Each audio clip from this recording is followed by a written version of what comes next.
wa rahmatullahi ta'ala wa barakatuh. Bonjour tout le monde. Voici la deuxième vidéo, le deuxième épisode de l'histoire Jacques et le haricot. Dans le premier épisode, nous avons vu que Jacques a vécu des moments difficiles, une situation embarrassante, gênante. Il s'est séparé plutôt d'un animal avec qui il a vécu longtemps, d'un animal qu'il a nourri avec son lait.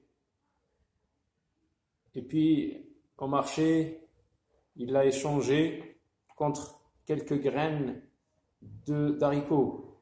Après, la maman s'est fâchée, bien sûr, parce qu'elle s'attendait à recevoir une somme d'argent qui peut lui arrondir la fin des mois, mais elle était déçue.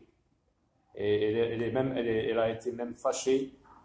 On a vu que Jacques a été puni, il n'a même pas pris son dîner, il est parti se coucher.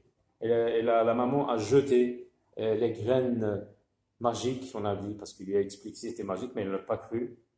Elle les a jetées par la fenêtre, et la nuit, un bruit un peu bizarre s'est produit.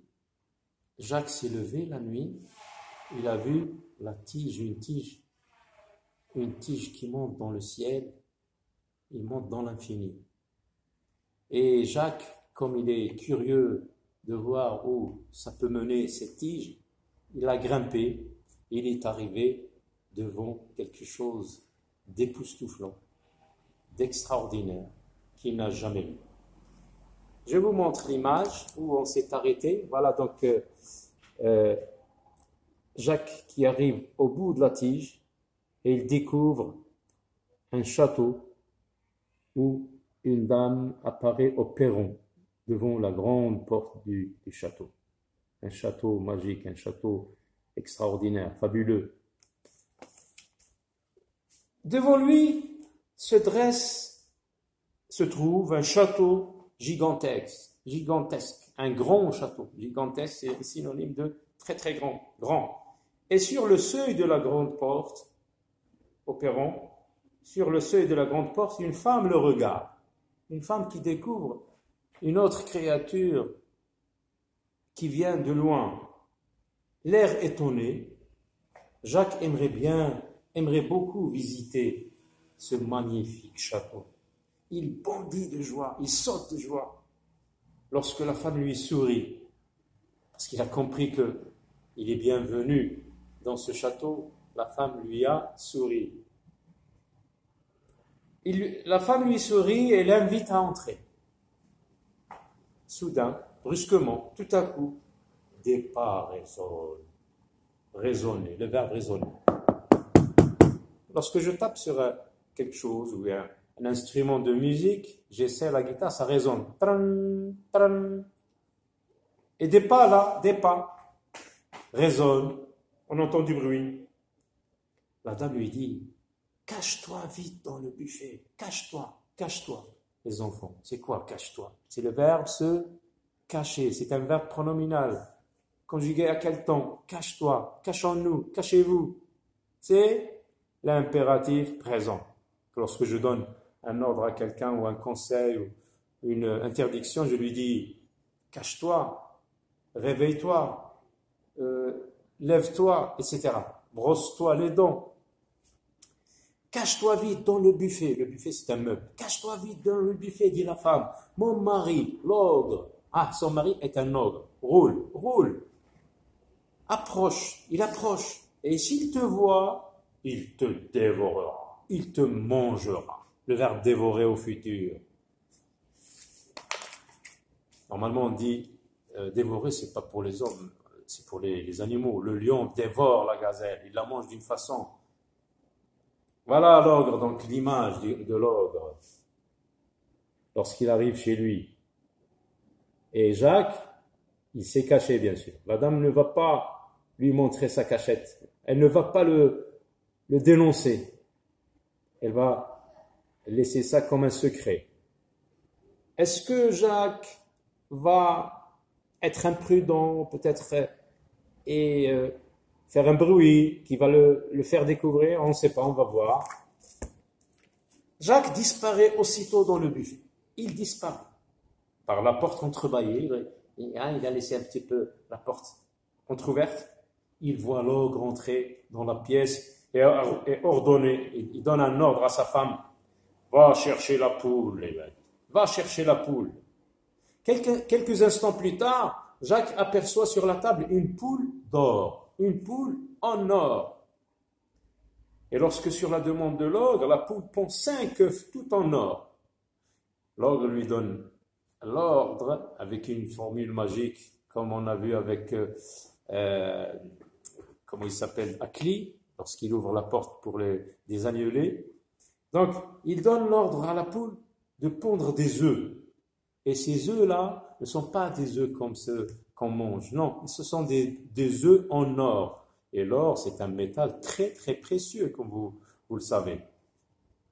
Le petit garçon ouvre des yeux émerveillés. Il ouvre les yeux, il écarquille les yeux. Et on voit là l'ogre content de voir les œufs, de voir la poule pondre des œufs en or.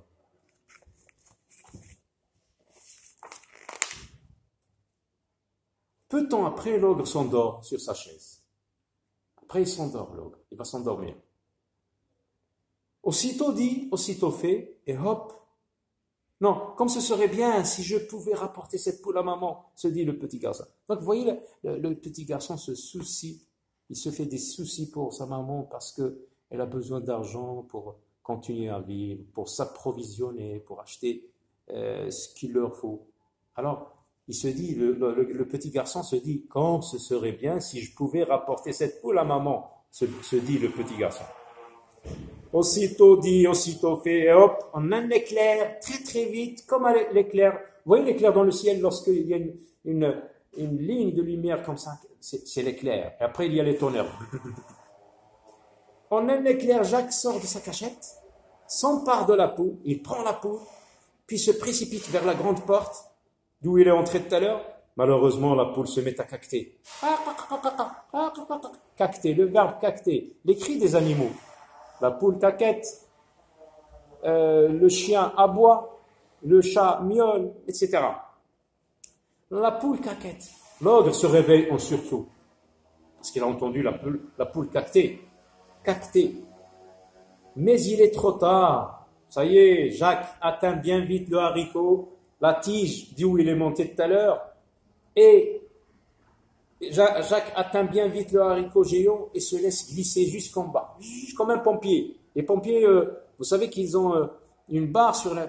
Ils dorment tout habillés, et lorsqu'il y a un incendie quelque part, ils n'ont pas besoin de descendre les escaliers. Les pompiers, ils descendent avec une barre et ils sont au rez-de-chaussée. Très vite, ils vont dans leur voiture pour aller éteindre très vite le feu. Jacques atteint bien vite le haricot géant et se laisse glisser jusqu'en bas. Alors là, on voit Jacques prendre la poule et s'en va. En courant très très vite, en un éclair. Jacques montre à sa maman la poule, extraordinaire, magique. Il est arrivé à la maison chez lui et il lui montre la poule qui pond des œufs en or. La poule extraordinaire, c'est merveilleux, lui dit-elle. Nous allons enfin pouvoir manger à notre faim. Manger à sa faim. C'est une expression à retenir. Manger à sa faim.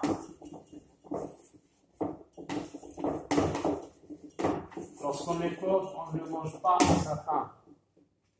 Il y a beaucoup de monde qui ne mange pas à leur faim. En Afrique, il y a des pays pauvres, très très pauvres. En Asie et même dans les pays dits développés. Donc, Jacques montre à sa maman la poule extraordinaire. C'est merveilleux, lui dit-elle. Nous allons enfin pouvoir manger à notre faim. Dès ce moment, Jacques et sa maman vivent heureux et sans souci dans leur petite ferme. Ça y est, ils ont de quoi vivre maintenant. Une poule,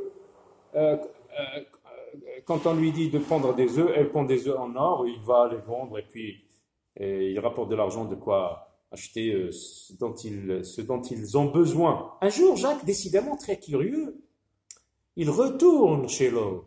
Il va y retourner. Mais attention, maintenant l'ogre est au courant de ce qui s'est passé.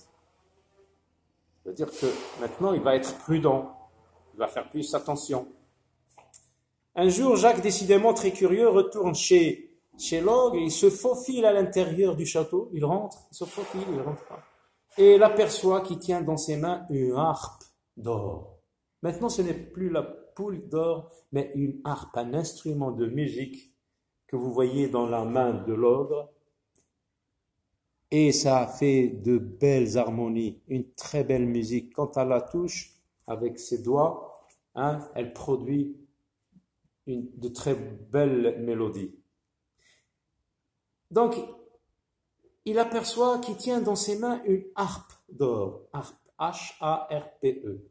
Cherchez les enfants dans Google pour voir l'harpe, comment il est, où est-ce qu'il est apparu à la première fois. L'instrument magique joue une douce mélodie et bientôt l'ogre s'endort. Après, comme avec la poule, il a commencé à jouer avec son harpe, mais ça l'a endormi, cette belle musique. Et Jacques, il est là. Dès que l'ogre va fermer ses yeux, Jacques va, en un éclair, comme on a vu avec la poule, il se dit que sa maman serait elle aussi enchantée par cette si jolie musique.